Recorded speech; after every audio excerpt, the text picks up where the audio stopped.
This is the key. So many words just have entered our language because of this book. Words like doublethink or newspeak or Big Brother is one.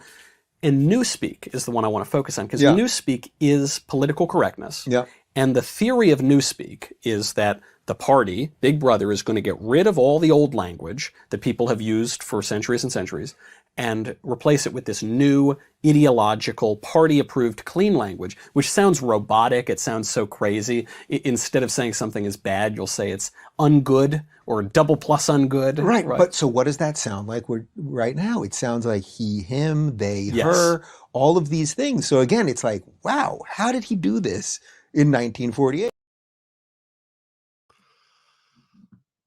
Everybody's asking. So this is GTAA. I am Ben Burgis. I am joined as always by our super producer, Jake Appett, and our very talented graphic designer, J. Andrew World. And I'm also joined from the top of the show this time by Luke Savage, Jacobin staff writer, author of a really good book of essays called The Dead Center. And most recently, not most recently, he's written other stuff since then, but most pertinently for what we're going to talk about tonight, he is the author of an article about how the right gets Orwell wrong. How you guys doing today? Good. I really enjoyed that Dave Rubin clip right off the top there. Always gets the juices flowing. Yeah, I remember when that clip came out, it was right after Michael Brooks passed away. And I just started bawling because it was so funny. But not because I thought it was funny, but because I was so sad that Michael couldn't see that. So, Michael, that's for you right there. Yeah, double plus ungood is exactly like gender pronouns. That is the level of analysis we've come to expect from Dave Rubin. Well, you know what I really liked about that is that in the examples of newspeak that Rubin was rattling off, one of them was just he, him. So just like two existing pronouns, like not even the kinds of pronouns that conservatives care about. Just we're demonizing pronouns in general, I guess. Yeah, like at least if it was like Zer, then it's like, okay, that would fit with what he's saying. Then it's like you're getting rid of the old language that you've always used, whatever. But it's like, no, you've always called guys he. Like that's not me. I don't know, guys. You clearly don't remember when Winston Smith was first introduced. It's he, Winston, he, him, right? He dash him. That was, I could tell. Yeah. Yeah, exactly. All right. So before we get to George Orwell, I want to say a little bit about what's on tap. So in the postgame later for GTAA patrons, Jason Myles is going to be here. We're going to talk about a new YouTube project Jason and I are doing. I don't think we've talked about on air, at least not on this show. So it's something to look forward to. Also going to be talking about Jason's article in Sublation, the most recent one. But before that, and before we get to Orwell talk with Luke, I do want to touch on a couple of other things that have happened recently. So obviously, Dave Rubin, is a figure of fun, but I want to talk about the serious minds on the American right. Jake, do we have the clip from Matt Walsh? In fact, it seems rather clear that Black Americans are doing better here today than they would be had their ancestors generations ago never been brought to these shores. We can prove this point by simply asking which African country anyone asking for reparations would prefer to live in. The answer, of course, is none of them. Now, you might offer the rebuttal that if slavery never existed, if we're reimagining history without that institution at all, then Africa itself would be in a better place, and better shape, and maybe indeed Black Americans would be better off there.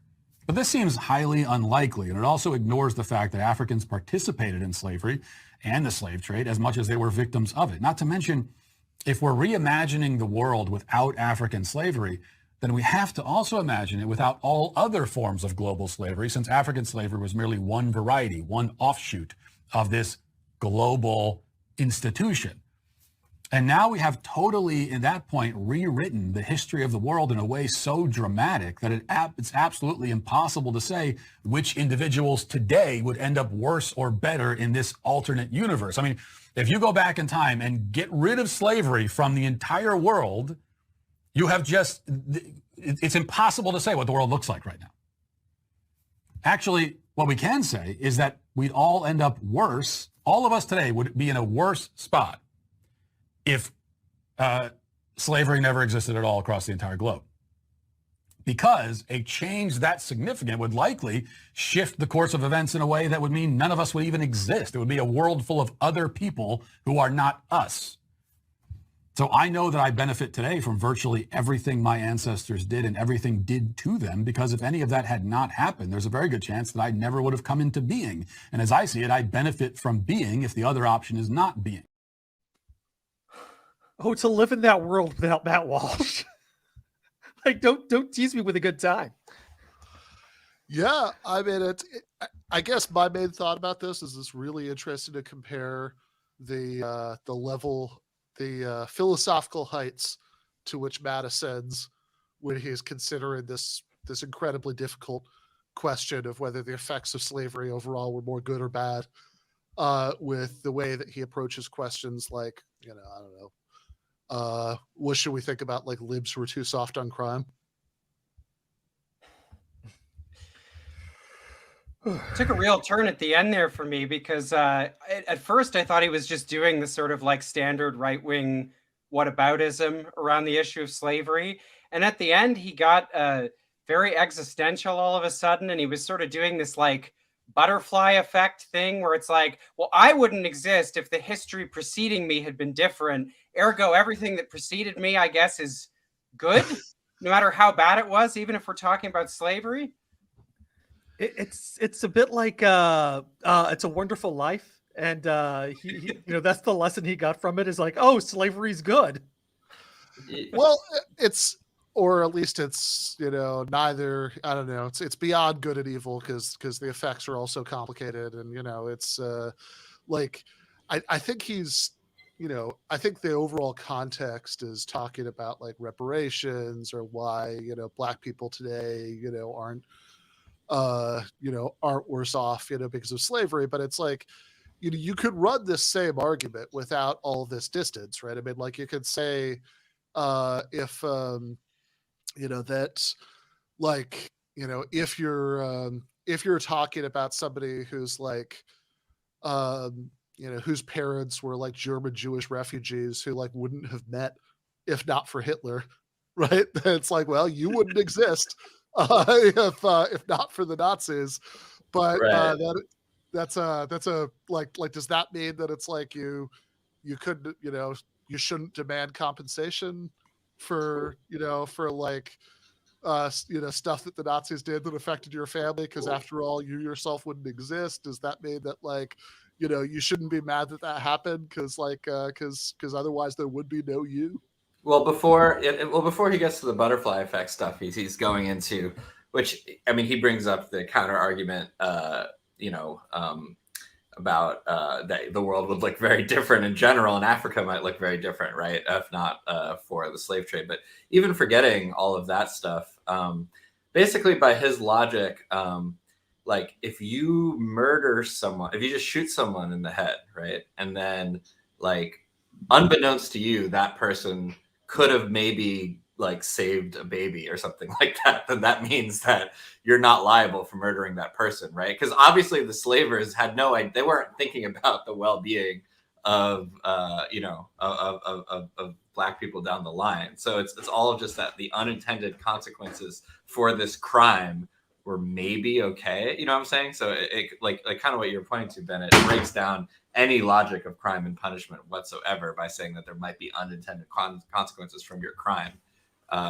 So I don't know. I mean, at least that's how it seems to me. It breaks down any logic of punishment. And that's whatsoever. before we even address the racist subtext of like, well, Africans are inherently primitive because like during the end of the Middle Ages and into the Renaissance, Europeans flooded Africa and destroyed any powerful African nation. So like we don't have any like nations that could have risen up to rival the Europe, because they all got destroyed by Europeans. Yeah, I mean, there's the Adolf Reed sort of critique of reparations, which is that we should object to poverty and economic inequality as such, and not to sort of the racial distribution of it. And so the way to solve these effects isn't to try to like equalize that that out, but to sort of tackle the fundamental underlying thing. And I think that's a fair argument, but that's an argument that takes for granted the premise that it's like, yeah, there are these like really obvious lingering bad effects of slavery, Jim Crow, etc. I mean, that's, I would say, impossible to deny, but we just saw it. And that's like, either Matt Walsh is trying to deny that like racial patterns of of wealth and mobility and all that stuff do have something to do with these historical events, or we just shouldn't care about that because, hey, look at these other good effects, and hey, whatever, if you think about it, everything that ever happened in the past, if you go back far enough, is good for us because we're the people who exist, who are butterfly affected into existence by this entire sequence of events. Like, and just it's a very forgiving attitude towards I guess anything that happened a while ago. Well, perhaps I'm being unfair to Matt Walsh, which, if so, God forbid. But I felt that towards the end there, he was, I mean, it's, is a kind of, he's kind of making a, not, I mean, it's not a particularly coherent point, obviously, but I thought he was getting perilously close to insinuating that, without slavery, think about all of the like free labor that wouldn't have existed, and then thus all of the innovations and economic production and things like that, which like is just an explicit defense of slavery as an institution. Yeah. It seemed like he was kind of dancing up to the edge of it, and that he didn't quite want to go there. So we got these like about the butterfly effect instead. Yeah, I saw that. He might have reeled himself back and got into the, freshman dorm room philosophizing instead of the deeply evil philosophizing he was about to start doing. But I think we can all wish that he strangled himself like Ashton Kutcher did in the movie The Butterfly Effect, in the womb. All right. Well, I do want to switch gears here. We've been talking, we've been picking on the right a little bit, and we'll continue to do so in a minute. But what, I do want to take a break from that to acknowledge something that I read from Luke recently, which was about the Sensible Center, Thomas Friedman, at the New York Times, who's I think I think he probably probably votes for Democrats. If he doesn't, it's because like there's a, or if he wishes he didn't, it's because he thinks that like there should be like a party that has I don't know who would like the Thomas Friedman, like the like center party be run for president, like that'd be better than Joe Biden from Friedman's perspective. I feel like he'd get on board with, every election cycle, right? There's talk, especially since 2016, there's like talk of a unity ticket. So I feel like he might get behind a sort of like Joe Biden, Liz Cheney, or like Joe Biden, Mitt Romney, something like that. Yeah, that sounds about right. Yeah. Like maybe if one of them were a general, that'd be better. But like that kind of basic idea, that seems like about where Friedman's at. And he just wrote this article. This is this is a reprint of it because the New York Times is paywall. But it's our new Promethean moment. about the glories of ChatGPT and how it's going to change literally everything that is. I think he actually uses that phrase a couple times in there. That literally everything is going to be changed by ChatGPT. You know, sunsets. Like the laughter of children, right? It's all going to be changed by ChatGPT. But you think he's being too pessimistic. You think that there's one thing that ChatGPT can never replicate, which is the experience of a Thomas Friedman column. I mean, this really is incredible. Like, if you read Thomas Friedman for any amount of time, what you find is that he really writes the same column over and over again. Like, I think it was at least 10 years ago, Hamilton Nolan wrote a piece in Gawker, Rest in Power, called, Thomas Friedman writes his only column again. And I mean, this really is not an exaggeration. He has been writing the same. He has one idea, and it's not even really an idea. It's just a sort of like, I don't know, sort of like broad, sort of vague, diaphanously defined notion that everything's changing. Things are changing at a pace that we can't keep up with. We need a new kind of politics that breaks from, the classic, traditional modes of thinking on the left and right, et cetera, et cetera. I mean, it's a kind of like you warmed over, sea stream Fukuyama brained wisdom from the 1990s meets like a right leaning think tank aligned with the Clintonite wing of the Democrats or something. But it's like, imagine having the same chirpy enthusiasm about neoliberal globalization like 30 years on, and that's Thomas Friedman.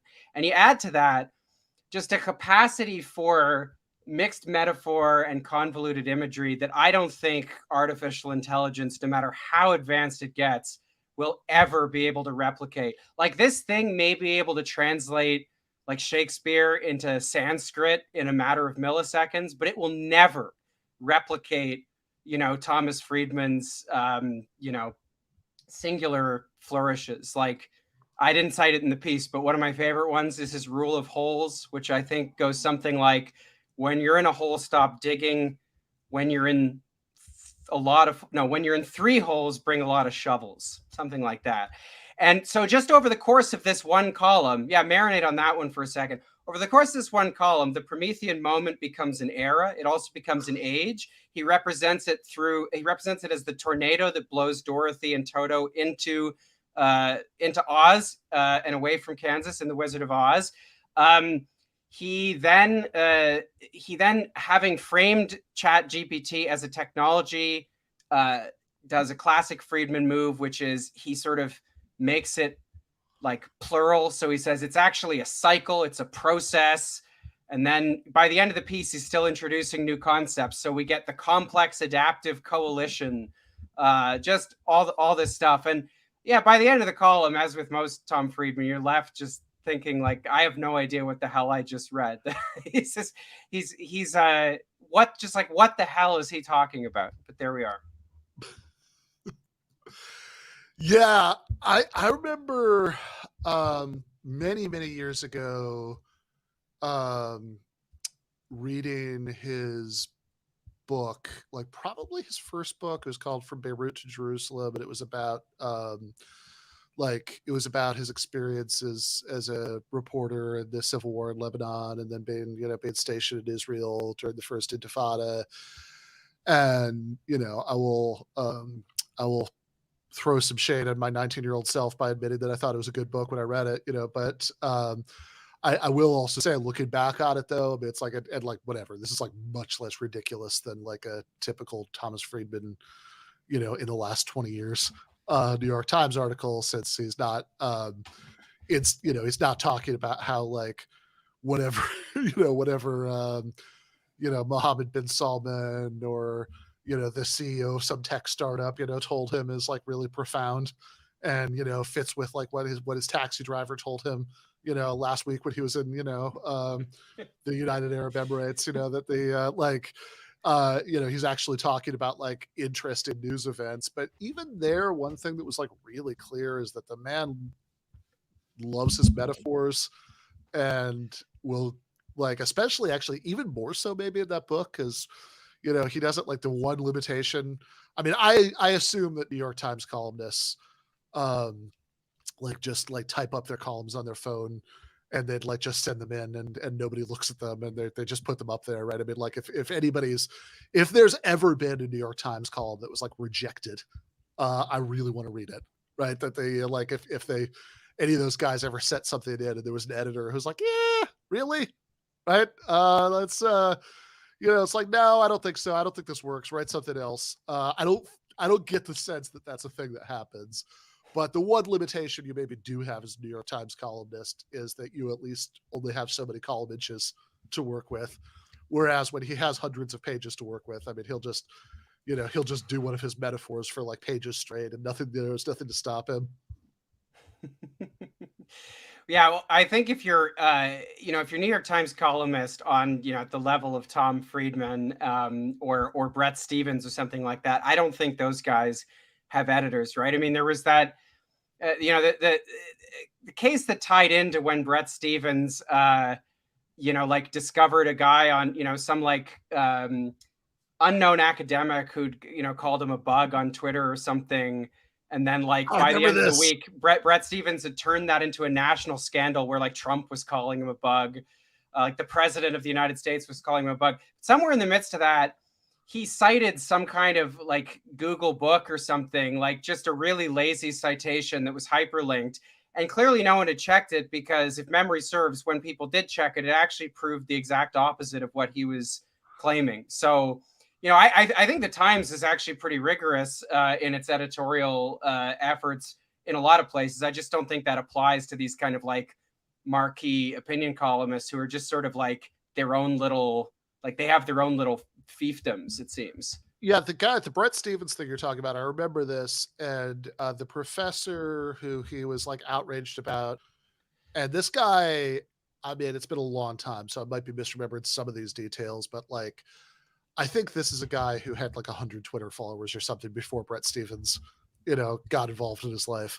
And in a tweet with like 3 likes on it, he, again, before Bret Stephens called attention to it, he joked about Stephens. I think he actually used the phrase bedbug, right? Like was the thing he called him, which is like, I don't know. I mean, to me, that's like that just sounds like a cute nickname you give a kid, right? That's like, that doesn't sound like horrifying to me, but, and he, among other things, I think he contacted the dean at like the college this guy worked at to like complain that he called him a bedbug. He had, and yeah, in the thing you're talking about, right, with the lazy Google book search, he had like, he was saying that like, oh, this is like when like the Nazis would compare Jewish people to insects. Like that's where he went with it. That like somebody telling this like clearly very lighthearted, jokey comment on Twitter. That's like, I mean, yeah, clearly like the premise of the joke was fuck Bret Stephens, but like also it's like a very lighthearted throwaway joke that this guy did on Twitter is like exactly like the Nazis doing like exterminationist propaganda. You're making me realize there is a key difference between the styles of I mean, they're I can't tell which is my favorite writer, but Bret Stephens and Tom Friedman, because I could be imagining this, but I feel like one doesn't really encounter hyperlinks in Thomas Friedman columns because he doesn't need them. Like, this is why artificial intelligence will never replace him, because he just builds these great like cathedrals in his mind palace, and he doesn't need to bring in external sourcing because it's all coming from his very special brain. Yeah, exactly. Okay. So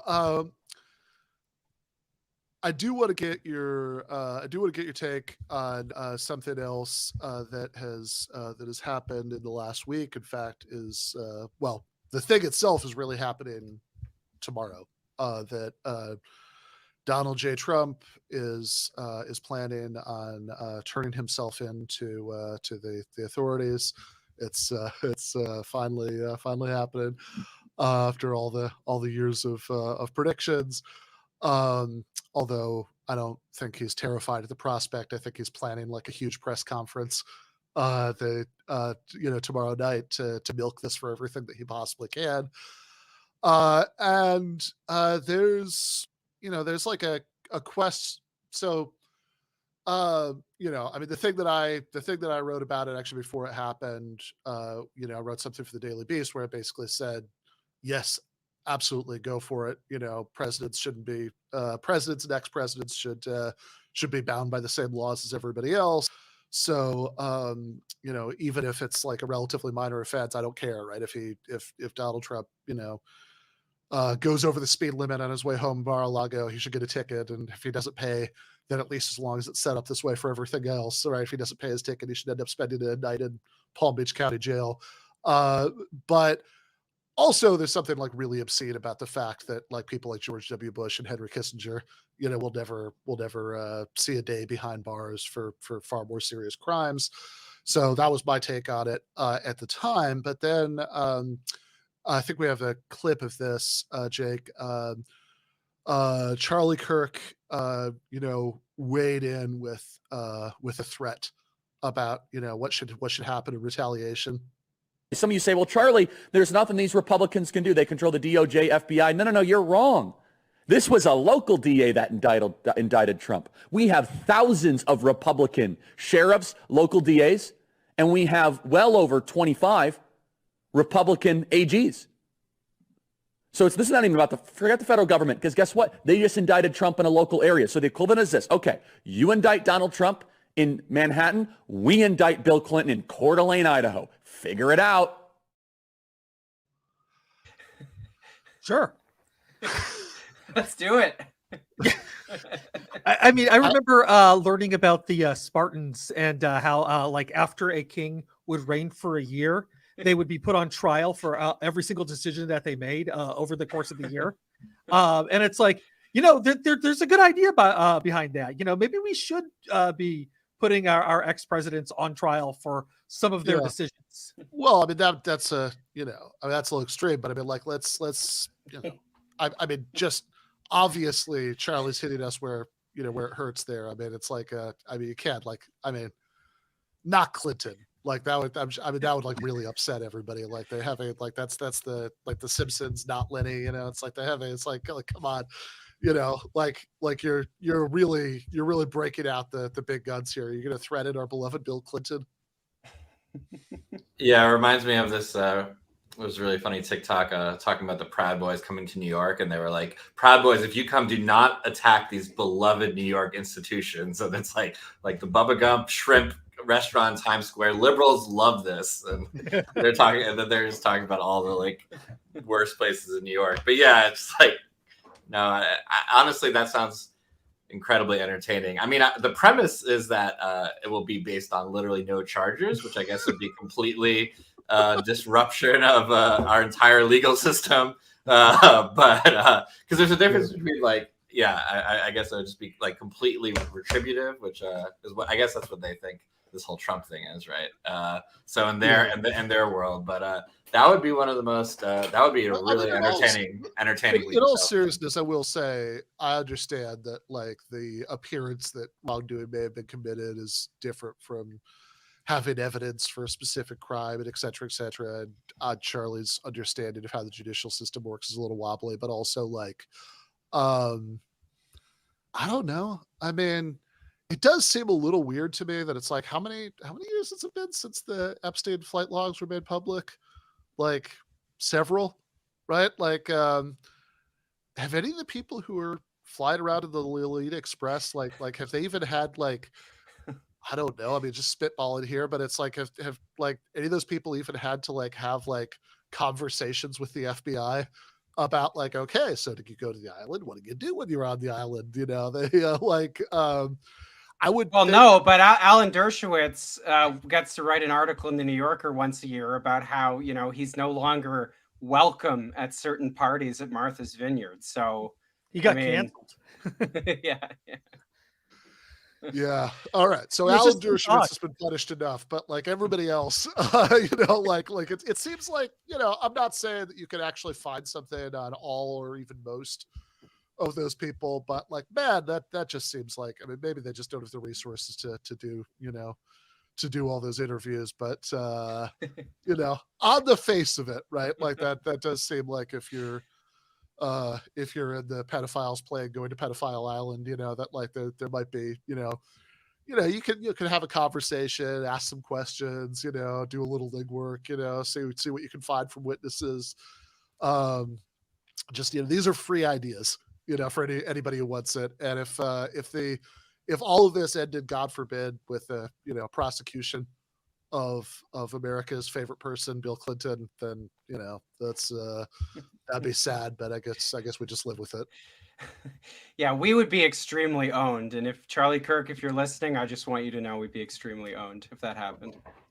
Yeah, we are a fucking joke. We would be really upset if there were no charges against Bill Clinton. Exactly. Yeah, yes, if you really want to own us, then please, that would hit us where it hurts. Get the Bill Clinton behind bars. That'd be very upsetting to everybody.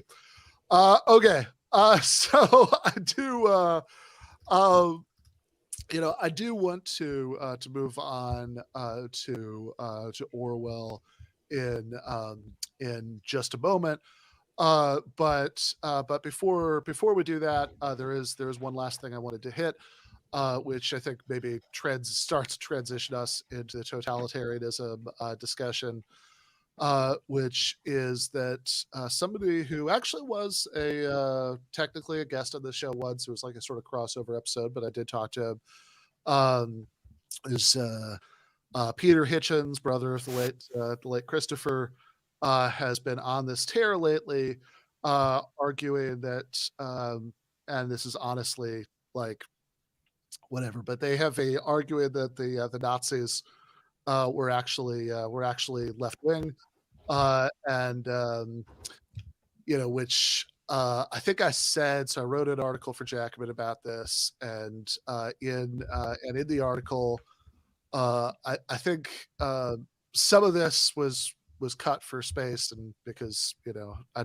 don't have the sublime freedom of a lifetime New York Times columnist, but in the original draft, I think I did actually spend a few lines saying like, look, I don't expect to agree with Peter Hitchens about anything. He's a like he has a worldview I find like really, really deeply alien. He's a I mean, he's like the kind of conservative who worries about atheism breeding immorality, and that and he thinks that like marijuana is really dangerous since it's bad that laws against it are being liberalized. So it's like he has a worldview that's deeply alien to me. But so I don't expect to agree with him, but I'm a little disappointed by this because frankly, I mean, it seems like he's smarter than this. Like it's like this is like the kind of thing I would expect from Matt Walsh or Charlie Kirk or somebody that is like, no, actually, the Nazis were leftists. And I will give him credit for this much. He does try to make a case. He doesn't just usually make the semantic argument that is the National Socialist Party, and so see, socialist is right there in the name, therefore there were socialists. Whatever, nurse sharks are nurses, and the Democratic People's Republic of Korea is democracy. Like Buffalo wings.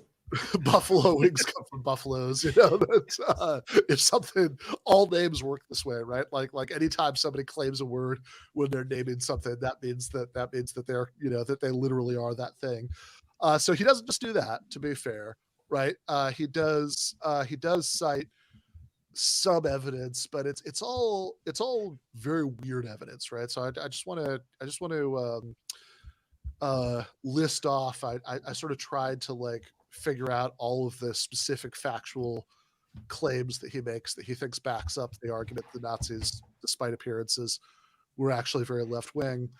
So he cites Julia Boyd's book, Travelers in the Third Reich, where he says that a lot of like upper income German professionals who, given their economic interests, you'd expect to enthusiastically support a right-wing government, would actually bitterly complain about the Nazis. He, in private conversations, he says a lot of college students, were pro-Hitler, and he says, like all bad left-wing causes, right, is popular on campuses. There were a lot of ex-communists who joined the Nazi Party after Hitler, took power. There's the Molotov-Ribbentrop Pact, on which the Nazi Germany and Soviet Union were allies for a little less than 2 years. He says, you might think this is just a cynical move to, for you, like that's this has just been done for cynical reasons. There's no joint deep ideological thing going on there. But he talks about this joint parade that they held in like Poland or something, and like this prisoner swap, where he says everybody seems really happy in the pictures. The Nazis imposed high taxes on the middle class, and they imposed ideological indoctrination in the schools, just like woke people do now. So as far as I can tell, that's and there's also an insinuation that they were like anti-religious. So as far as I can tell, that's the subtotal of the Peter Hitchens case, that the Nazis were actually leftists. So starting with Luke, like, does this change your mind? I mean, do you now maybe think that the Nazis were leftists? I mean, it is, it's obviously it's a terrible argument that doesn't stand up to even a moment's scrutiny. But it is interesting that Peter Hitchens would make this argument, because even though he is prone to, like, alien is the right word, Ben, I've always found his worldview, almost in certain respects, too exotic and strange to even really offend me. But I mean, this is the type of argument that I think is much more commonly encountered on kind of, the postmodern right. I mean, it is just a sort of stream of consciousness, mashing together of like present day conservative grievances. So like the thing about college students is a good example of that. Or, they want to raise taxes on the middle class. So I mean, by extension, does that make, like, is Elizabeth Warren a Nazi now? Like, I mean, it's absurd. But I am reminded that in Peter Hitchens's book from the 1990s, I can't quite remember when it came out, 99, something like that, The Abolition of Britain. I mean, he does advance in earnest the idea that New Labour under Tony Blair is in fact a direct extension of Euro-communism. And the evidence for this is in part that a number of like Guardian columnists supportive of Tony Blair, like 20 years earlier, wrote for Marxism Today or something. So, like, I guess in some ways, I am familiar with this species of Peter Hitchens' argument, but it is nonetheless very shoddy and strange. Yeah, he does like that argument that the Blairites were secretly Trotskyists, which is also weird, because he also comes from that ideological background originally. So it's like, does that mean that if you're on whatever wing of the Tory party that Peter Hitchens is on, or to be fair, I think he actually quit the party because he's a weird crank, and and he doesn't like anybody. But yeah, I mean, just to, like, maybe it's not even totally worth spending that much time on, but I mean, just to, like, run through these points, right? It's like, okay, I mean, if a lot of affluent professionals, disliking and complaining about a regime makes it left wing, then I mean, I don't know. I'm old enough to remember the Bush administration. I remember a lot of affluent professionals hated him, or Trump. I mean, I don't know if that makes Bush and Trump left wing. They certainly, You know, I mean, there's never been a right-wing dictatorship that wasn't supported by pro-regime student groups. The fact that lots of ex-communists went over to the Nazis, you know, abandoned the KPD, the German Communist Party, seems like the least surprising thing in the world to me. I mean, this is if you have like a new regime that is both, you know, supported by sort of like mass hysterical enthusiasm by a big chunk of the public and is also brutally repressing everything else, then like out of whatever combination of people getting caught up in enthusiasm or, you know, or just being terrified and cowardly, you'd expect a lot of people to switch sides. I mean, remember the first line of the poem is "First they came for the communists," you know, that like it's sort of more impressive, I think, that some people stuck to their guns and stayed in the party than that a lot of them switched sides. And of course, you know, if the Molotov-Ribbentrop Pact counts as evidence that the Nazis were actually very left-wing, surely the fact that the Nazi Germany and Soviet Union were mortal enemies for several years before that, and then right after that again, would count as evidence in the other direction. And also, like, okay, I mean, Winston Churchill's government was allied with the Soviet Union. I mean, does that make Churchill a leftist? I mean, what are the ground rules here? And you know, I don't know what like a, you know, diplomatic, you know, rapprochement between any two powers, you know, isn't accompanied by some kind of like big gaudy gestures of friendship and reconciliation and everything like that. You sort of expect that. I'm pretty sure everybody in every prisoner exchange looks happy. You know, I think ideological indoctrination in the schools, I mean, like, yeah, it's exactly what you were saying, Luke. It's you know, you're just sort of dredging up a bunch of like right-wing culture poor war themes and like running with them, but it's like, does it matter what people are being indoctrinated with? Right. I mean, I will say that in my experience, I mean, I think back to my campus days and some of the encounters I had with young conservatives there are parts of the right that where it is just sort of axiomatic. It's axiomatically accepted in a very uncritical way that the Nazis were left-wing. And I mean, I suppose I'm like inadvertently transitioning into the, you know, next part of the conversation, but I mean, you know, there are parts of the, you know, the right has a very complicated relationship with, you know, the, you know, with Nazi Germany in particular and with fascism. But obviously, you know, there are large parts of the right, you know, I guess what we would consider like the more like the center right, you know, traditional conservatism, you know, which, you know, they just kind of think the left is when the state does things, and they're against that because liberty means the absence of the state, and the absence of liberty means an excess of the state.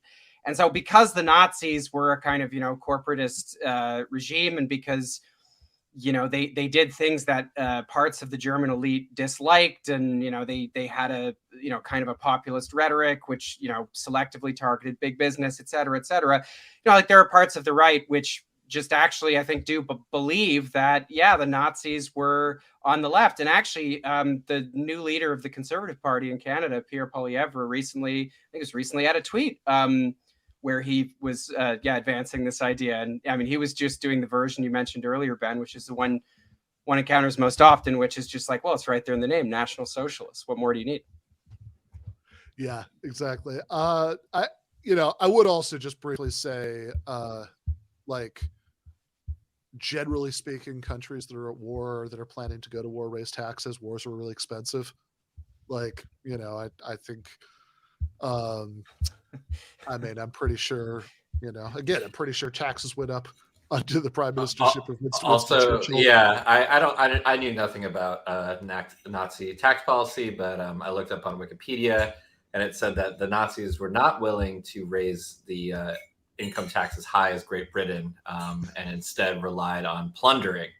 So I guess if you see plundering, you know, like Jewish wealth, for instance. So I guess if you see the Jews as elites and you see as appropriation of wealth from elites as left-wing, then maybe that could be considered left-wing. But otherwise, it seems like even in their tax policy, someone can look deeper into it than me. But well, I mean, if it turns out that you know, if you just equate higher taxes without without asking like what the taxes are being used for or what the point is or anything like that with leftism, then I guess that puts possibly Churchill to his true, yeah.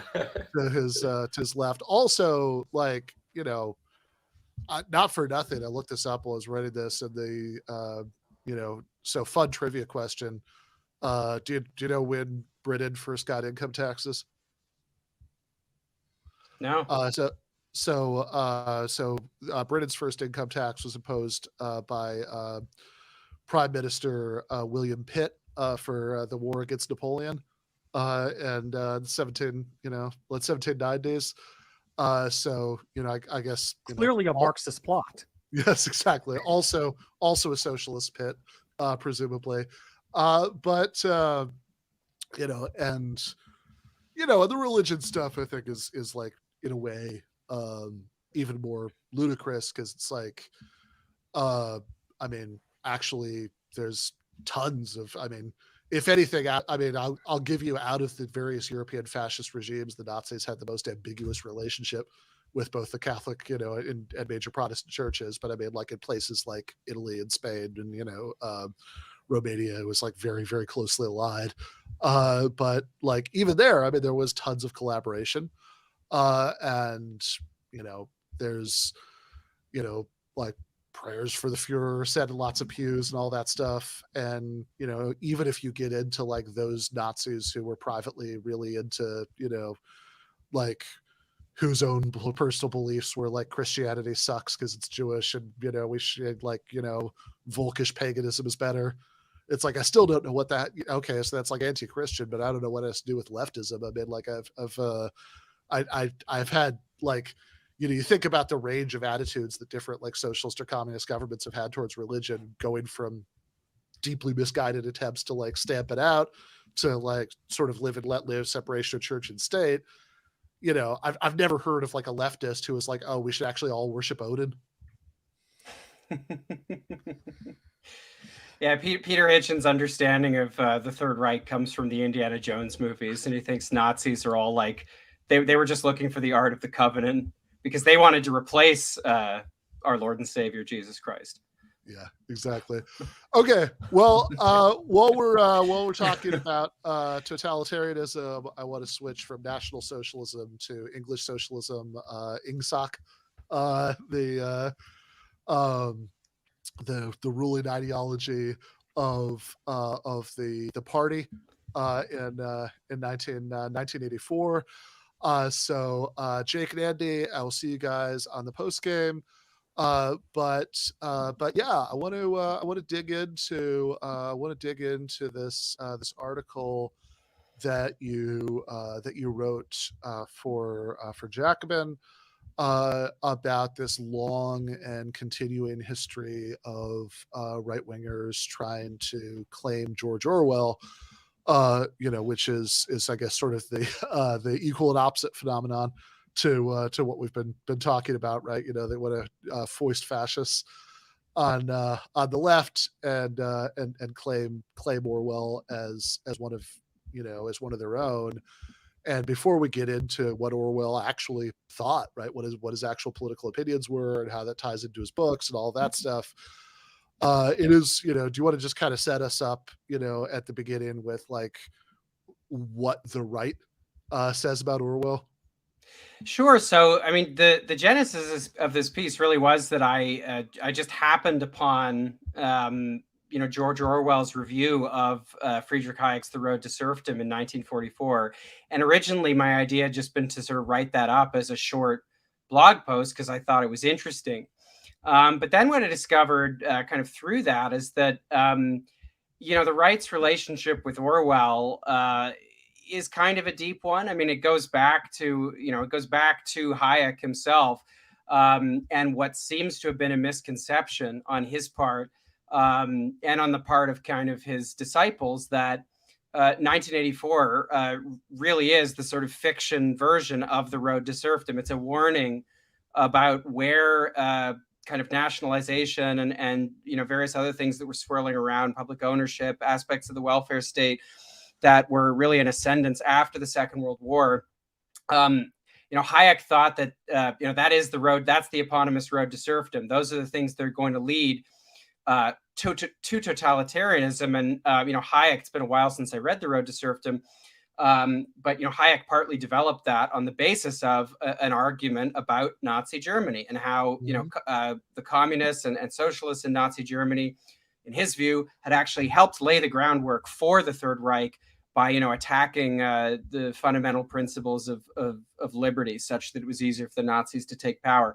And I have to say, I'd always thought that it's very common, and we've kind of been alluding this throughout the discussion already, but it's very common to see people on the kind of postmodern, post-intellectual right, your Matt Walsh's, Charlie Kirk's, Dave Rubin's, guys like that. They'll sort of invoke Orwell in 1984 in particular as, it's just a sort of, floating signifier. And we saw that off the top in that clip that you played. And, Donald Trump Jr., I think, tweeted about 1984 on January the 6th when Twitter took away his dad's Twitter account. Josh Hawley did the same when, a major publisher canceled his book contract or something like that. So I'd always assumed it was just that. And I was interested to discover that there was a much deeper relationship that goes all the way back to when Orwell was still alive. And so in a sense, it is a dumb right-wing thing, but it's not just a dumb right-wing thing. It has a deep enough lineage that it's worth examining. And it does, kind of give one cause to think very carefully about Orwell and try to kind of figure out what it is that, right-wing people, particularly more thoughtful, not post-intellectual ones like Friedrich Hayek, what they thought about it. Yeah, right. So yeah, let's get into this because Orwell is, I guess just on the most basic level. I mean, obviously, there's quite a bit of, Animal Farm is, very thinly disguised analogy, for the degeneration of the Russian Revolution to Stalinism. And, 1984 is 1984 is certainly obviously it's cranked up to 11. It's it's like, and Orwell is very explicit about this. It's look, I don't think even what exists under Stalin is anything quite like this, right? But I mean, this is a, it's a dystopia, but it's a, but a lot of what's being extrapolated from, right, takes from the experience of Stalinism, and it's and there's certainly a lot of details, in 1984 that are taken, in one way, in one way or another, from the Soviet experience. But the kind of assumption that, right wingers are making, as you say, I mean, even the, all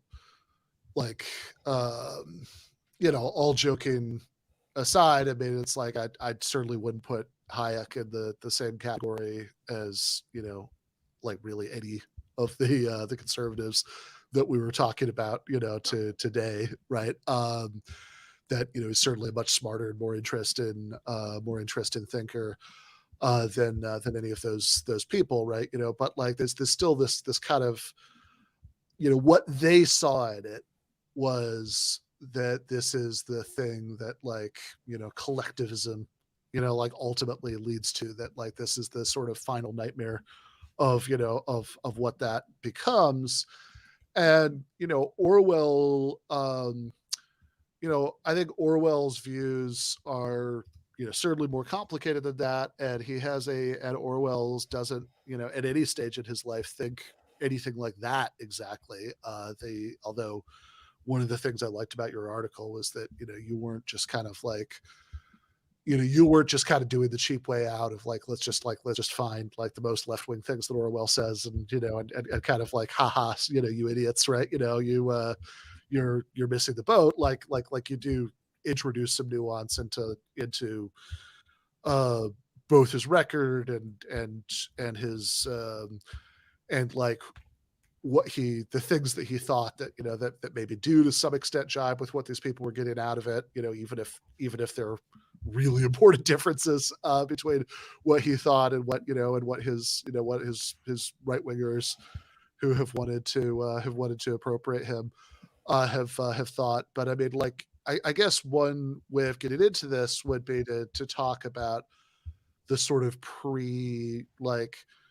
before getting into like what Orwell thought about, you know, totalitarianism and Stalinism and like what he was doing in books like 1984 and Animal Farm, you know, would be to talk a little bit more generally about Orwell's sort of political background and, you know, and development, you know, so we can kind of see where he's coming from by the time he sort of starts getting into to these issues. I mean, so you want to talk just a little bit about Orwell's politics earlier in his life?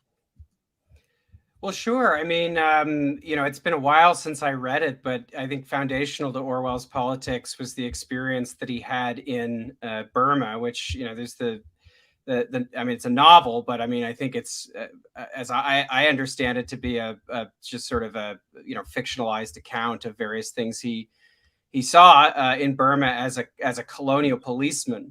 And, you know, this is one of the things that made him critical of the British Empire. I mean, his background was, you know, he went to Eton, you know, he was a public school boy.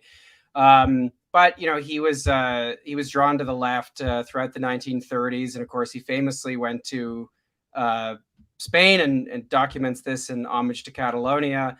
And, you know, he's not fighting he's fighting against Franco and the Nazis and fighting alongside, you know, a coalition of socialists and anarchists and communists.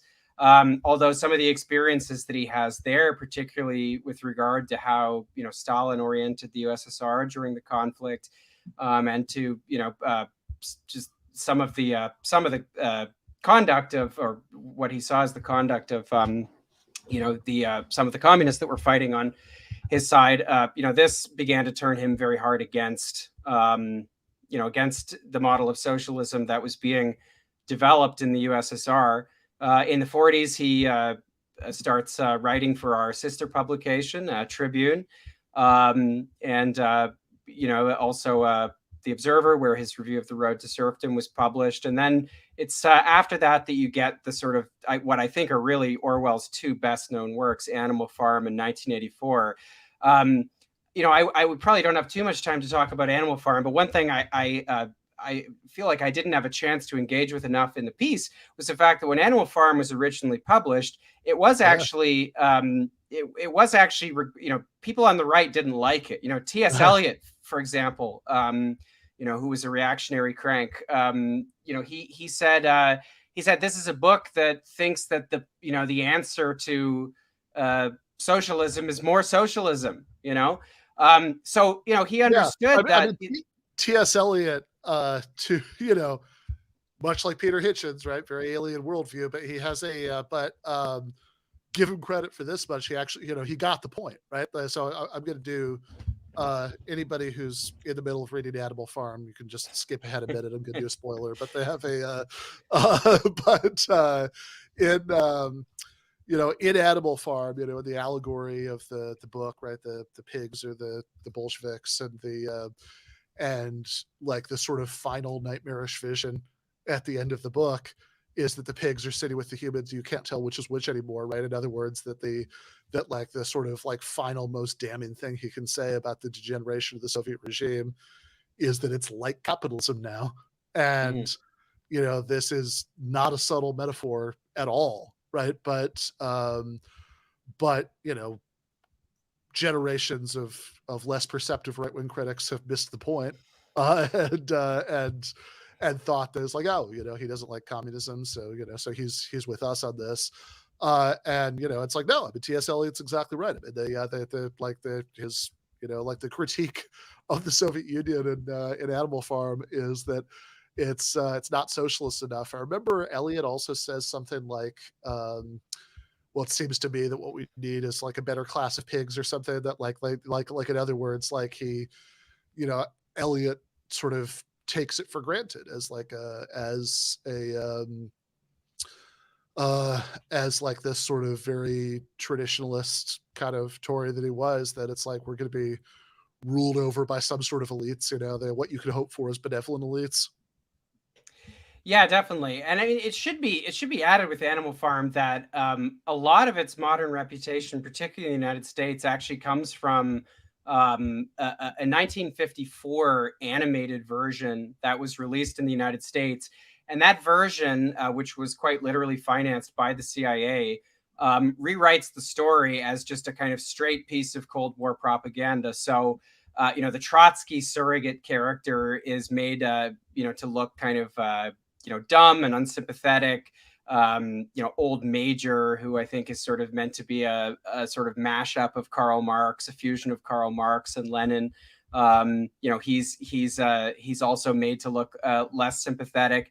And I mean, this is true of 1984 as well in some ways, because I don't think this is true of European editions, but I mean the most, from what I could tell, the most widely printed version of the novel in the United States, in the introduction, takes Orwell's very famous line where he says, every serious line of work that I've written since 1936 has been written directly or indirectly against totalitarianism. Now, I've seen examples of right-wingers tweet that out, and I always thought, well, what the hell are they doing? They're removing the next part, sentence, where he says, and for democratic socialism. Right. But in the defense of, I suppose, these people, I mean, they're not being very rigorous here, but like in the introduction to the most widely circulated, widely printed version of the book in the United States, those words are simply omitted, which I think it's fair to say is kind of Orwellian. So yeah, absolutely. Yeah. The end of the sentence, memory hold. Yeah. So, and certainly in Animal Farm, as you say, there's I'm actually trying to remember. Snowball, that's Trotsky in Animal Farm, right? The Trotsky pig. Napoleon is the Stalin pig. And there's also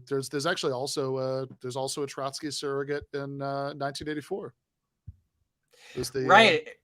Right. So yeah, I mean, this is the character of Emmanuel Goldstein, who is, I think, a more ambiguous character than Snowball, because we aren't sure if by the end of the book even if he really even exists.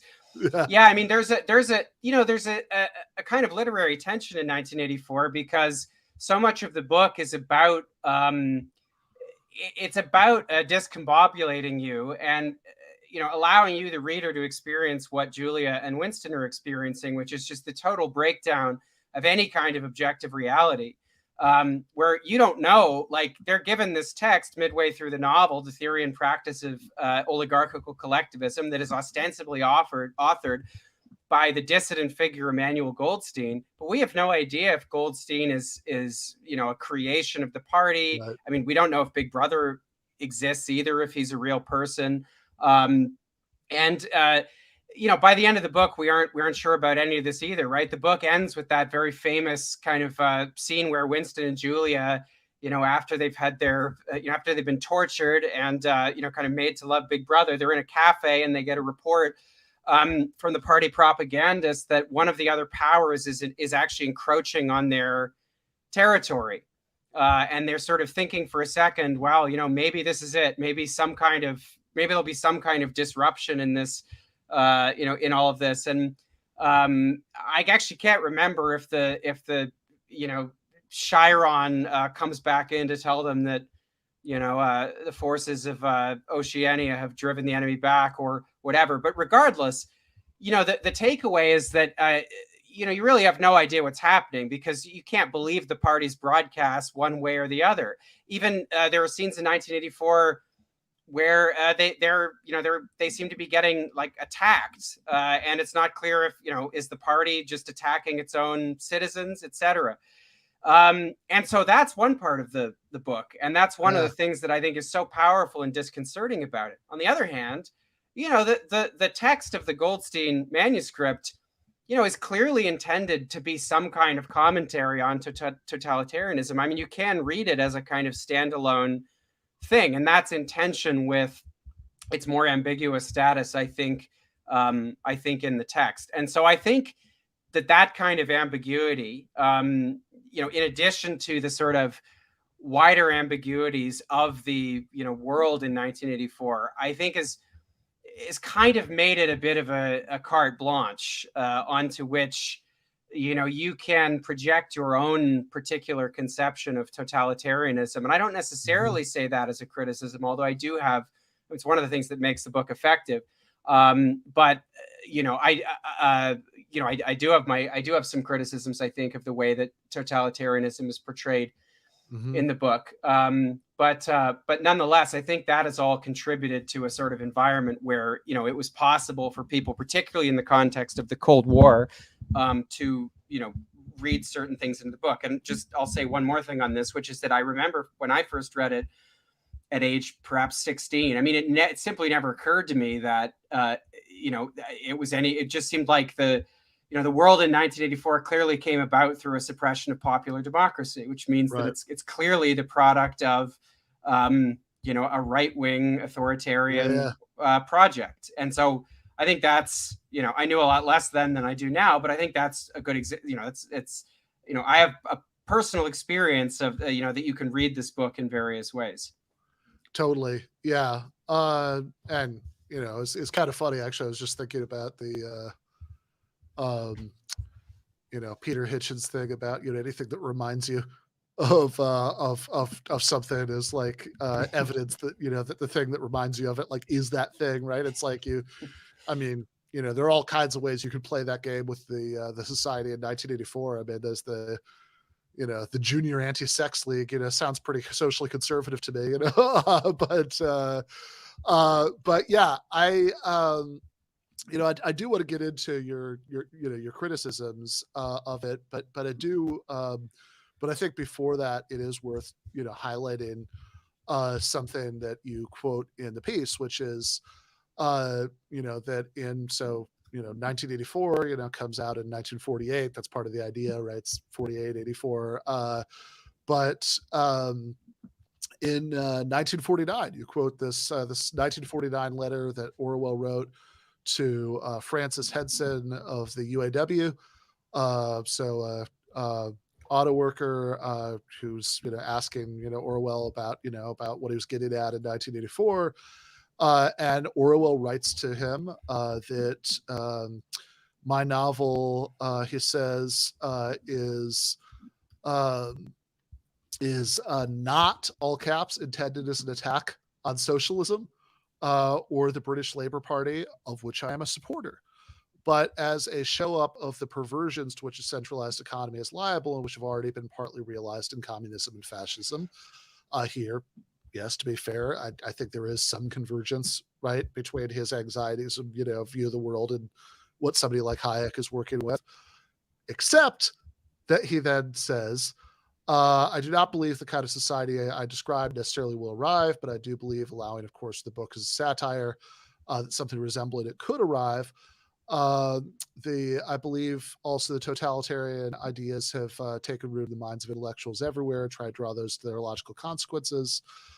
Seen in the book is laid in Britain in order to emphasize the English-speaking races are not innately better than anyone else, and that totalitarianism, if not fought against, could triumph anywhere. And then he says the other interesting quote from Orwell you have here is his review of Hayek, of The Road to Serfdom, which is a big book, by the way. But we should say, I think I believe in the 1948 election in Britain, Churchill and the Tories actually sort of mass distributed The Road to Serfdom. I think it was actually in the 45 one that they lost. Yeah. I mean, Churchill was quite directly influenced by Hayek's The Road to Serfdom, and Orwell, it should be said, he canvassed for the Labour Party in 1945. And one of the foundational pieces of the Labour Party platform was something called the Beveridge Report, which was a report authored by the British civil servant William Beveridge, who was a professor or an administrator at the LSE at the time. And this is kind of the British version of FDR's Four Freedoms or something like that. It identified the great evils, which are things like poverty, idleness, insecurity, etc. And what it basically recommended was that when the war was over, Britain build from its ashes, a modern welfare state. Now Hayek who was at the LSE at the time, was deeply disturbed by this. He wrote to Beveridge about it, quite anxious. And the article that he wrote in response to the Beveridge report was kind of the germ from which The Road to Serfdom, the book, was developed. So, Orwell, who's canvassing for the Labour Party in 1945, he was canvassing in support of a platform of the very platform that Hayek was seemed to think was going to lead to some kind of totalitarian superstate.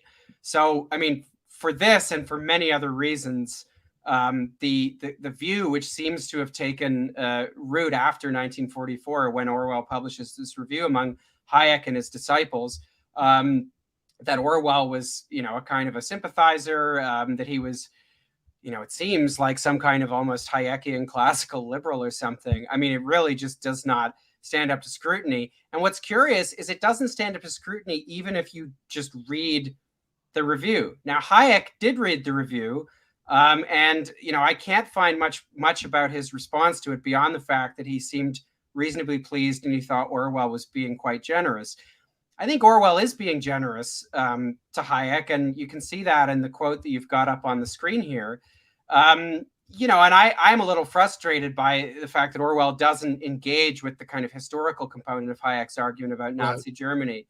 I think that's one of the real problems in the argument that book develops. Nonetheless, it needs to be noted that Orwell explicitly rejects the whole essence of Hayek's argument. He says later on in the review that if I can just find the quote here, he does not see or will not admit that a return to free competition means for the great mass of people a tyranny probably worse because more irresponsible than that of the state. The trouble with competitions is that somebody wins them. Professor Hayek denies that free capitalism necessarily leads to monopoly, but in practice, that is where it has led. And since the vast majority of people would far rather have state regimentation than slumps and unemployment, the drift towards collectivism is bound to continue if popular opinion has any say in the matter. So this is Orwell, like Hayek, really, I think, responding to the experience of the 1930s, where there is a significant breakdown of the capitalist system. And that breakdown contributes to the rise of the Third Reich. It contributes to the rise of totalitarian and fascist projects all over Europe. But he draws the opposite conclusion. He says, and I think this was something that many people on the left understood, that the antidote to this is actually found in the welfare state. The welfare state and democratic forms of collectivism, if you want to call them that, are actually in many ways the natural extension of democratic principles. And you can see his final prescription there, as you put on the screen, is a planned economy, which, remember, Hayek explicitly rejects, that is combined with freedom of the intellect, which can only happen if the concept of right and wrong is restored to politics. So, that's kind of you might say, if you're being uncharitable, a little bit of a pedestrian conclusion from Orwell. Restoring the concept of right and wrong to politics. To be fair, it's a very well done 700-word review, where he actually also reviews another book, in the same at the same time, which I didn't mention in the piece. But I think there's no way of reading this seriously and thinking that it's anything other than an explicit endorsement of some kind of a democratic socialist project. And for whatever reason, Hayek does not seem to have realized that. And as late as the 1980s, he's still telling the Mont Pelerin Society that 1984 Orwell in 1984 as a fellow traveler I found favorable quotes to that effect from people like William F. Buckley as well about Hayek and Orwell. So it's very interesting that you can trace that relationship back so far. It's not just, people who've binge watched PragerU videos or something. Yeah, I mean, like in that quote that you were reading from there, right, for the end of the review, right, he says capitalism leads to dole cues, the scramble for markets, and war.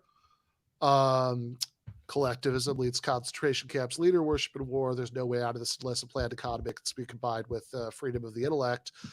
So, I mean, I think that's very straightforward that, like, on the one hand, Orwell and Hayek do share some of the same understanding of the world, right? That they have that, Orwell certainly adopting Hayek's terminology here, which, you can, I think, reasonably criticize.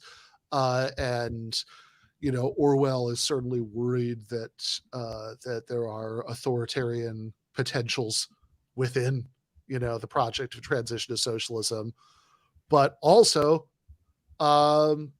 says capitalism is awful, and we, like both capitalism and the Soviet model of socialism are really bad, and he could not be more explicit about his own preference, which is democratic socialist, right? A planned economy combined with with freedom of the intellect. So so it's not it's not like made up out of nowhere. That it's like it's not that like it's not that Hayek seeing something in Orwell that like resonated with him. It's not like he was just completely deluded there. That there was no part of what Orwell thought or was saying in those novels that that like did fit with like the way he saw the world. But I mean, clearly Orwell's prescription, I mean, just black and white, is completely different. I mean, again, I've every serious word, is written against totalitarianism and for democratic socialism. Yeah, it doesn't get any more explicit than that. I mean, I do think though that there are, there is something in 1984, and I actually don't mean this. I don't mean that. I mean this only as a friendly criticism of Orwell, but there is something in the book's portrayal of authoritarianism that I think, it's easy for me, based on my own understanding of how the right conceptualizes, tyranny, if you want, or what it perceives as the tyrannical impulses that animate the left, because it's always struck me that the right's conception of the left, I think, is, I mean, I have to say, I don't know if you agree with this, but you've debated a lot of right-wing people more than I have, but my general experience going to right-wing conferences and things like that is that the right is a lot less intellectually serious when it comes to systematizing and kind of understanding and historicizing the left. It's very common for people on the right to think of the left as this kind of like it's just a defective impulse in the human soul or something. Right. It's a kind of an ambient lust for tyranny that is simultaneously about heavy-handed control and regimentation of everyday life, but which is also about making everything too licentious, which is, going back to Peter Hitchens, you find that even in his critique of New Labor, which, I'm not a fan of Tony Blair and New Labor, but it's very odd, I think, and I think this applies really to a lot of the things we read from the right about the left. It's very odd to imply simultaneously that the left is too licentious, right? It wants the left wants the left wants to just open up traditional social roles so that anybody can do them. It wants to break down traditional hierarchies, yada yada yada, in this way that's very licentious, right? And then on the other hand, it's saying like also the left wants to like control every aspect of your existence, which I think there's a bit of a tension there. Mm-hmm. So, but nonetheless, there seems to me, in my view, is sort of an idea on the right that, the left is sort of is just this kind of ambient craving for totalitarianism. And so for that reason, the world that is portrayed in 1984, I do think you can see how, the right might read it, as it were, in a way that's intellectually sympathetic. because it does kind of I do think the book kind of hits a wall with its portrayal of this society. I mean, obviously granting that it is satire, as Orwell says, granting that it is it is essentially science fiction. It's set 20-25 years, we're not sure how long after some kind of absolutely cataclysmic war, probably a nuclear war. And so, it's set in a world where there's been a kind of total breakdown of the old categories, etc. But, I do think that, the ideology of the party is not entirely clear to me. What is the motivation? What is its motivation for, for pursuing, the project that it's pursuing? And I mean, Isaac Deutscher, the Marxist writer and historian, he's more critical of the book than I am. But I mean, I found this great piece. My colleague Daniel Finn shared this with me, a piece that he wrote in 1955. And he points out, in the world of 1984, it is the collective cruelty of the party that torments Oceania. Totalitarian society is ruled by a disembodied sadism. In Orwell's party, the whole bears no relation to the parts. The party is not a social body actuated by any interest or purpose. It is a phantom-like emanation of all that is foul in human nature. It is metaphysical, mad, and triumphant, ghost of evil. So, I think there's something to that. I would apply the critique, I think, a little more in a slightly friendlier way than Deutscher does. But you can see how, whatever Orwell's intentions were and whatever his politics were, something like that would be compatible, at least, with how certain parts of the right, anyway, understand, what they see as the inherent totalitarianism of the left, which, as I said, is I think this kind of ambient craving for, regimentation and heavy-handed control of daily life. No, I think that's exactly right. I mean, and I think that, I mean, it's funny because what I immediately started to think of when you said that was something that Whittaker Chambers has a line, I think, in the introduction to his book Witness, or the first chapter or something, where he says that like it's like the problem, it doesn't just start with like the Russian Revolution and the foundation of the Soviet Union. Like it starts with, with Adam biting into the apple, Well, it's like this was everywhere in the sort of, in the criticism of the mid 20th century, right? I mean, this is where you get Karl Popper's, The Open Society and Its Enemies, which traces, totalitarianism back to Plato, and it basically delineates in a way that I think is not particularly serious. I think it's a very famous book and also a very bad one. Yes. It basically says there's this line of kind of there's this authoritarian current that goes back to Plato, and maybe it's even the pre-Socratics as well. I can't remember, through, Rousseau and, but then there's this, this current of liberty that runs alongside it. You also find it in Kieślowski's book, Main Currents of Marxism, which is, I think a much more serious work of history, but which also, I mean, that one actually does go back to the pre-Socratics, and it finds, the origins of what for him was sort of an inherently totalitarian philosophy all the way back. And before Socrates, Plato, and Aristotle. So that kind of, that kind of idea was everywhere, I think, because of, I suppose the dual experiences of Stalinism and Nazi Germany, which isn't to say that the arguments are good, but they did come out of the experience, right, I think, of certain intellectuals and just people at that time.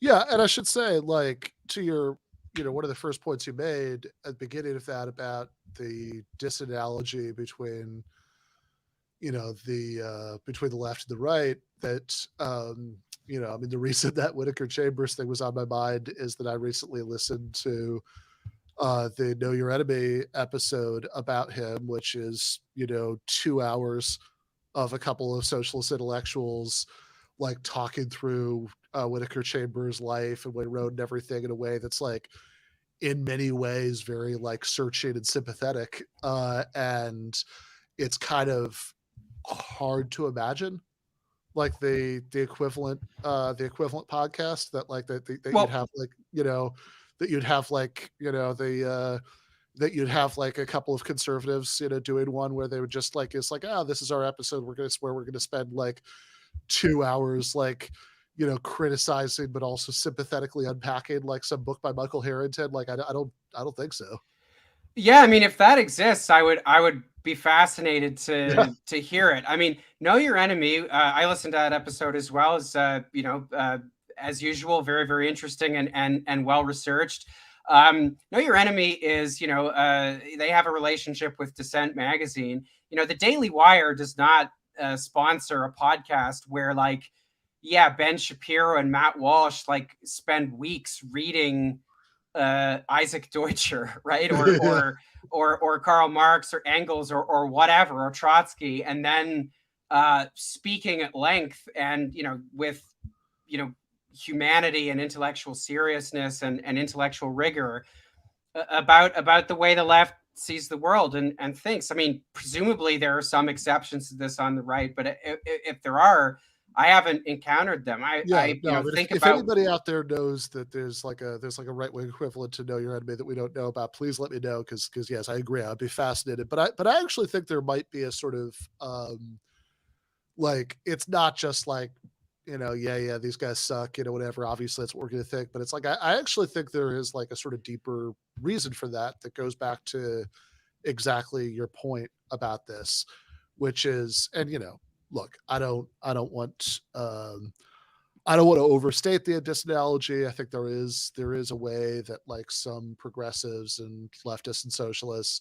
will sometimes fall into maybe roughly parallel bad habits. In fact, you were pointing that out earlier today in a group chat, which is that like I think some of the overuse of the terminology and concept of fascism is actually kind of interestingly analogous to like thinking that it's like everything that you get everything conservatives get bad vibes from is collectivism, and and it's all just one big thing, that like there is so there is an analogy sometimes, but I think that there is maybe a structural reason ideologically why conservatives are more likely to do that, and why conservatives are less likely to do the equivalent of the Know Your Enemy thing.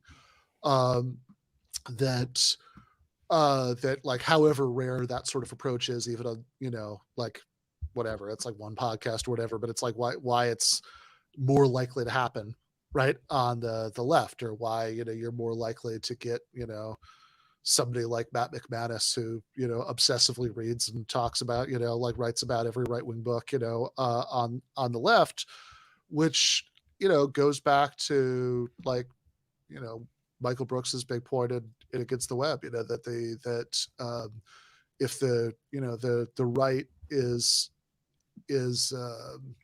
congenitally interested in naturalizing or mythologizing contingent social structures, right? Because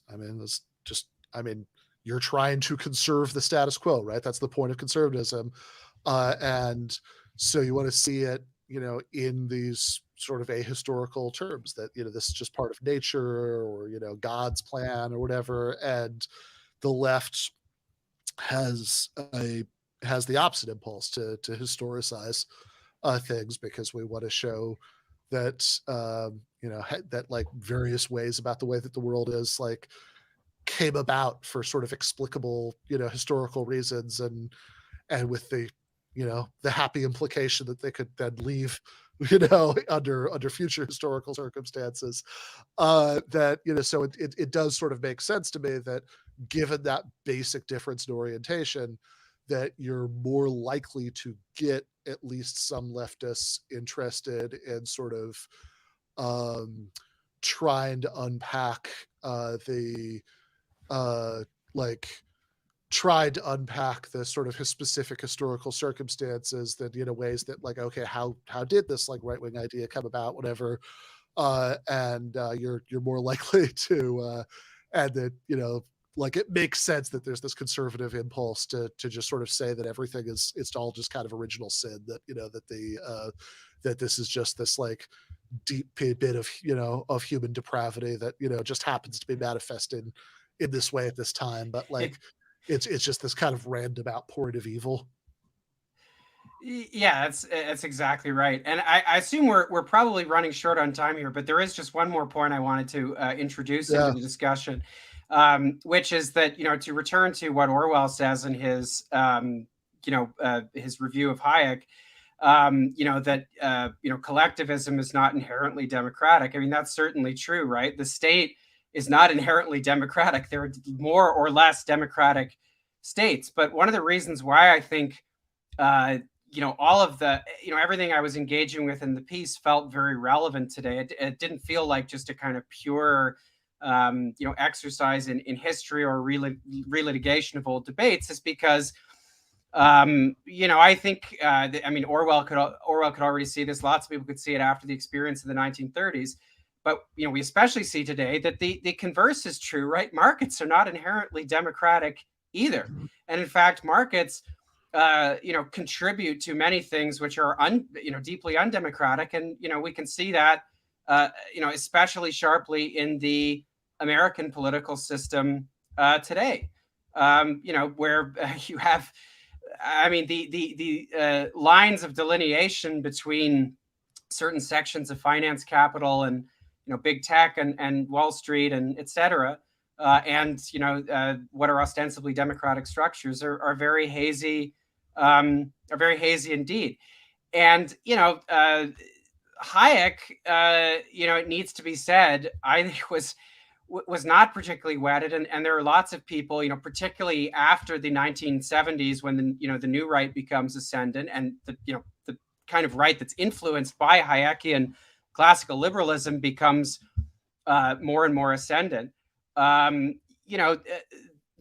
They become less and less interested in just kind of small d democracy. They become more and more interested in the idea that actually markets are a sort of superlative mechanism to which everything else should be subordinated. And I think that is, in many respects, still the view that the right has today. And it was on that basis, Hayek was able to defend the Pinochet dictatorship in Chile, and did, because, as he said, I'd prefer to have a government without democracy that nevertheless has liberalism, as he understood it. So I think that's just an important point, that markets and the state and markets are two important and foundational and dynamic modern structures, and they're not inherently, neither is inherently democratic. And our project obviously is to defend the aspects of the state in particular that that are democratic. And I suppose as a market socialist, you'd probably say the same about markets as well. Yeah, I think that my line on this would be that that there is a certain sense in which I do think that this sort of essential socialist project is rolling back the domination of markets over society. I think that realistically, you talk about the book I'm writing with Bhaskar and Mike Beggs about this. Like, realistically, I think the kind of socialism that certainly we logistically know how it could work and not replicate the economic dysfunction of previous socialist experiments and all that stuff. I think you do need some market mechanisms, but it's like, look, even social democracy is to some extent rolling back the domination of markets over society, right? Because even social democracy, you're taking, you're imposing all sorts of limits of various kinds through strong unions, through the regulatory state on markets. You're taking certain sectors completely outside of the market, like healthcare, for example. And I think certainly any kind of transition to full-fledged socialism, even market socialism, you're going even further in that direction. I think the question is, going back to Thomas Friedman and ChatGPT, right? Whether they're talking about like AI or markets or whatever, right? The question is, like, if we we have these kinds of mindless things that, you know, we maybe need for certain purposes. Are we going to, you know, like, is there a way of sort of subordinating them to human interests? But yeah, I think, you know, I think the point about Hayek, briefly before we wrap up, the you know, the part of this about Orwell, I think it is worth emphasizing that it's not just even that he defended Pinochet, although he certainly did. It's that, I mean, like, this is like, there was like a real love fest between Hayek and Pinochet.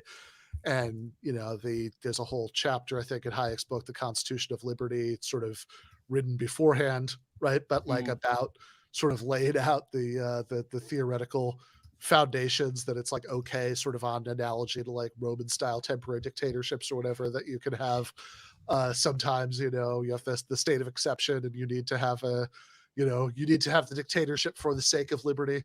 And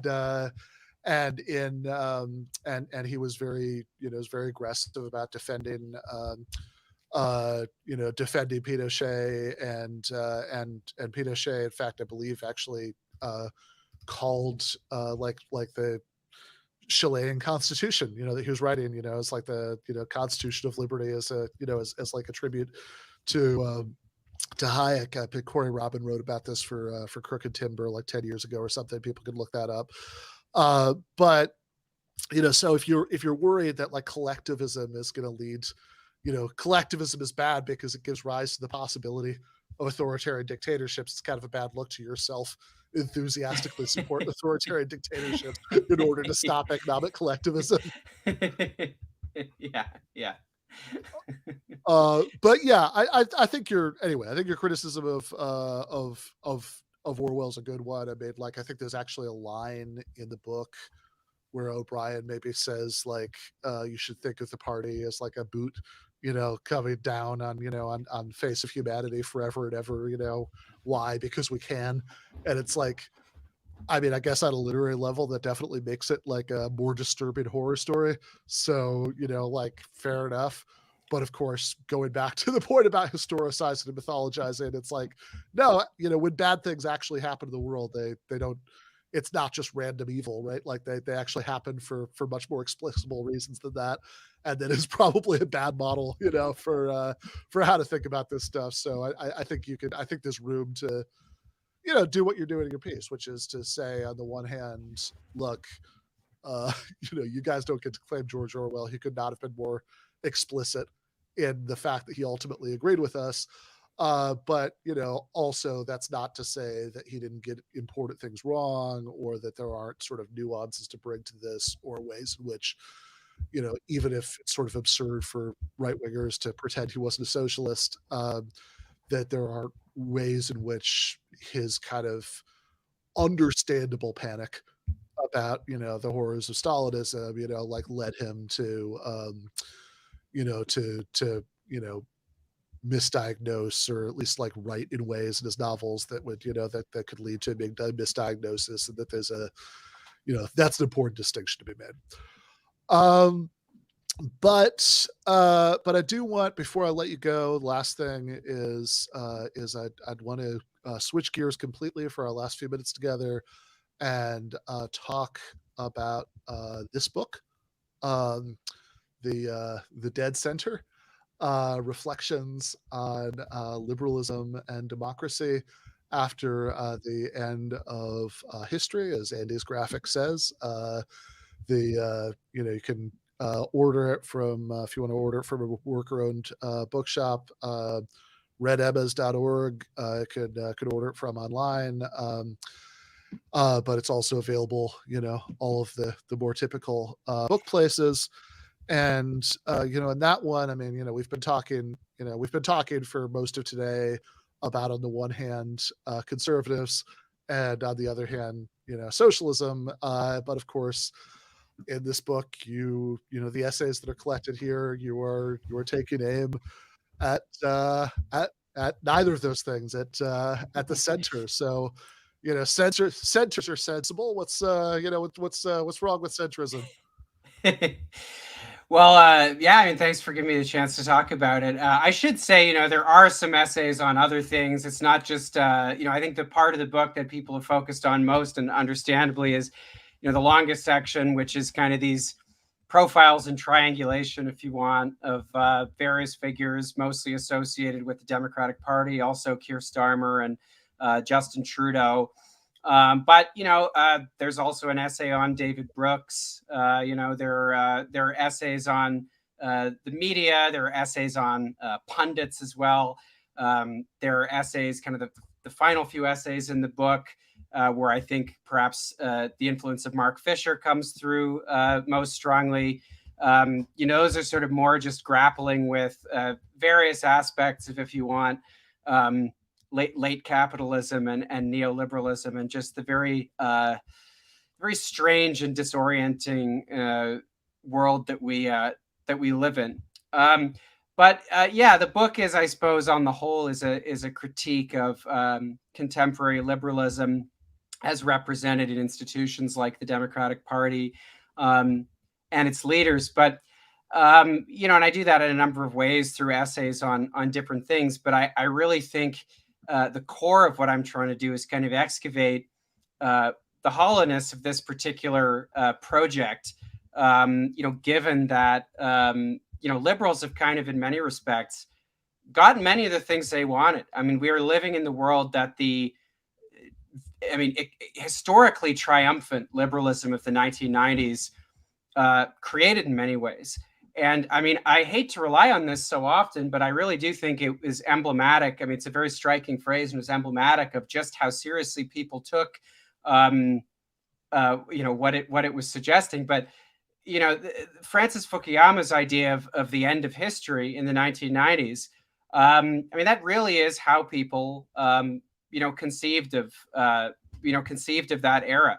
This was not just, you know, the collapse of you know, various competitors to liberal democratic capitalism. This was its triumph in perpetuity, such that history, I mean, this was, you know, this was the end of history, right?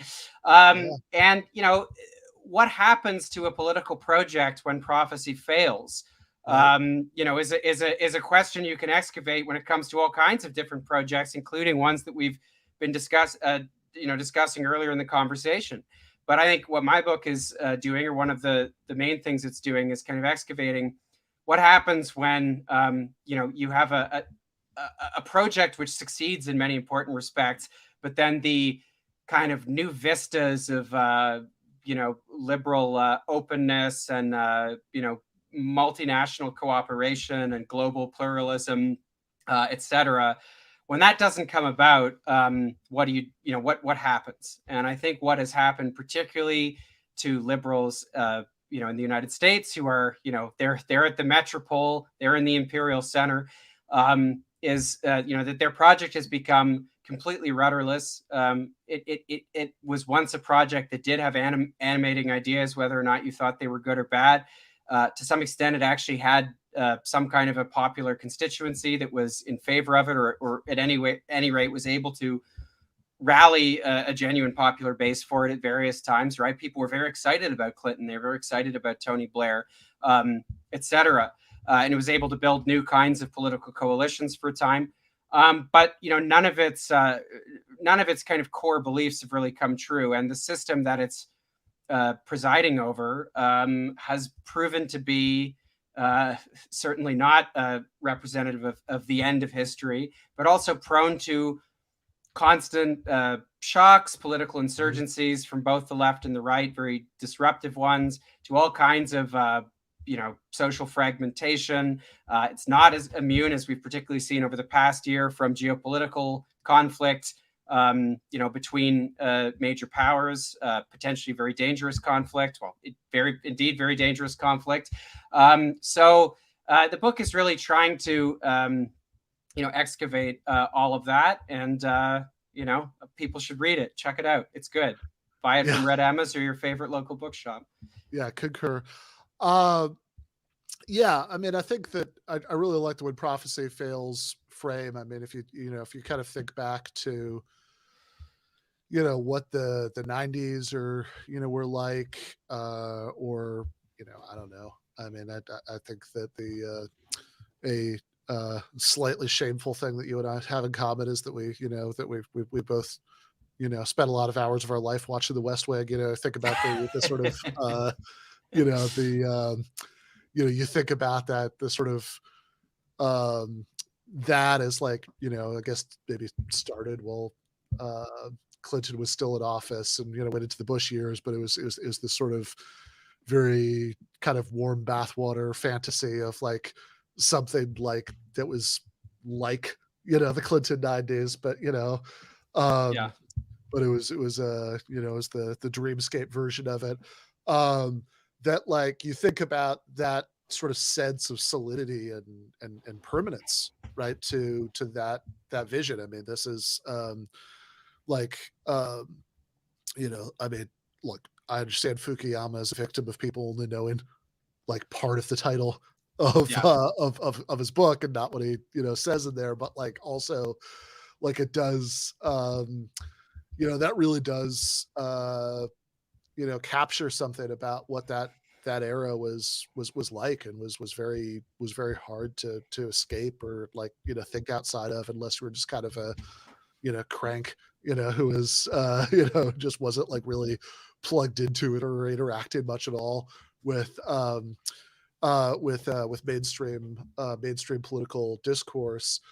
And it is kind of amazing. I mean, the extent to which that vision is in ruins now, and and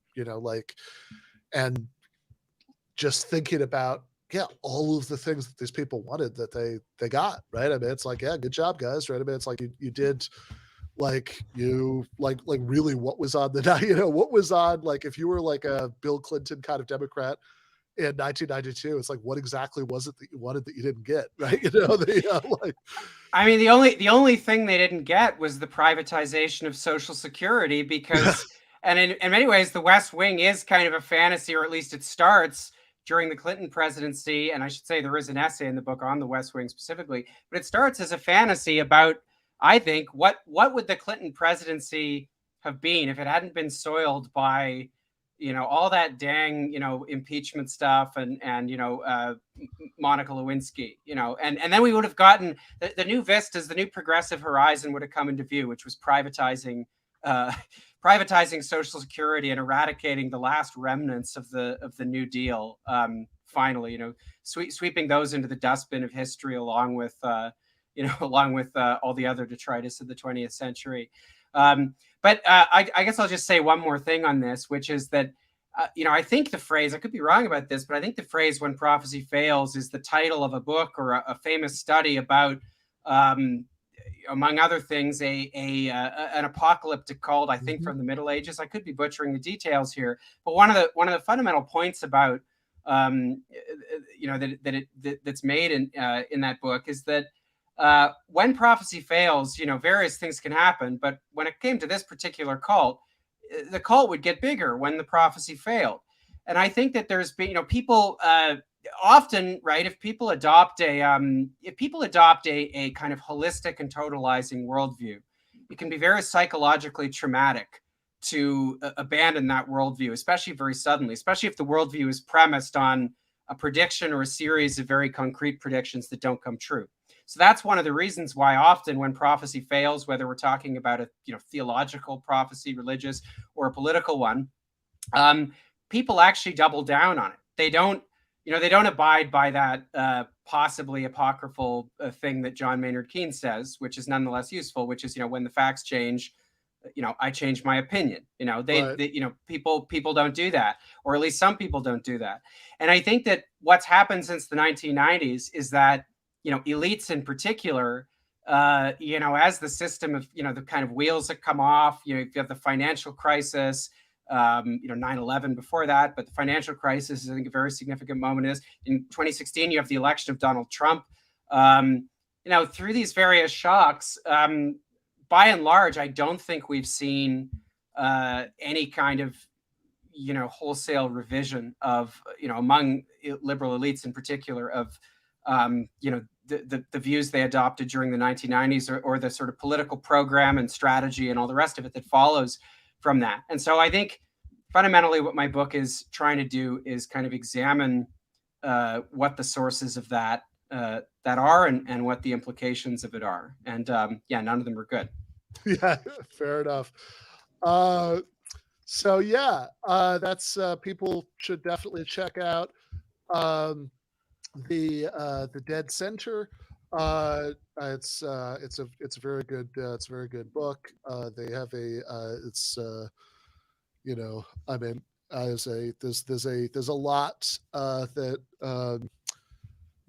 there's a lot that Jacobin publishes, for example, not that it's all from Jacobin, but like there's a lot that Jacobin publishes or Current Affairs publishes or whatever that like I don't read because there's only so much time and there are other things to do and whatever. But like I do tend to read Luke's articles because he's a very good writer and a very likewise funny, writer. So you should definitely I think I blurbed it, whatever, but like you should read the book. It's a good book.